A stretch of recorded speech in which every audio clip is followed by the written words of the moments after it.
यह कहानी राजस्थान के एक छोटे से राज्य रणधरा की है। वहां के महाराज अमरेंद्र सिंह अपने पराक्रम और न्यायप्रियता के लिए प्रसिद्ध थे, लेकिन उनके किले के पास स्थित एक गुफा ने हमेशा सभी को भय और रहस्य में रखा।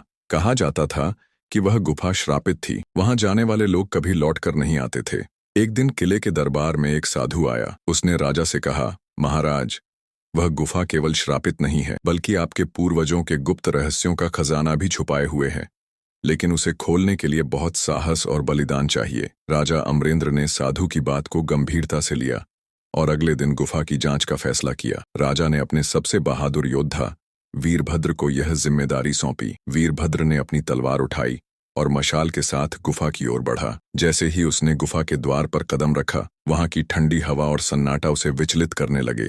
गुफा की दीवारों पर अजीबोगरीब प्राचीन चित्र उकेरे हुए थे, जो किसी अज्ञात भाषा में कुछ लिखे हुए लग रहे थे। गुफा के अंदर जाने पर वीरभद्र ने देखा कि वहां एक बड़ा पत्थर रखा था, जिस पर सोने का एक मुकुट चमक रहा था। जैसे ही उसने मुकुट की ओर कदम बढ़ाया, गुफा के चारों ओर से धुआं निकलने लगा। धुएं के साथ परछाइयों के आकार उभरने लगे।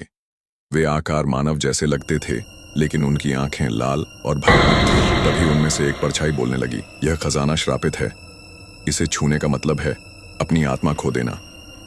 वीरभद्र ने साहस दिखाते हुए पूछा, तुम कौन हो? परछाई ने जवाब दिया, हम तुम्हारे पूर्वजों की आत्माएं। इस खजाने की रक्षा के लिए हमें बलिदान देना पड़ा। अब यह खजाना उसी का है जो सबसे बड़ा बलिदान देगा। वीरभद्र ने यह सुनकर गुफा से बाहर जाने का प्रयास किया, लेकिन द्वार अपने आप बंद हो गया।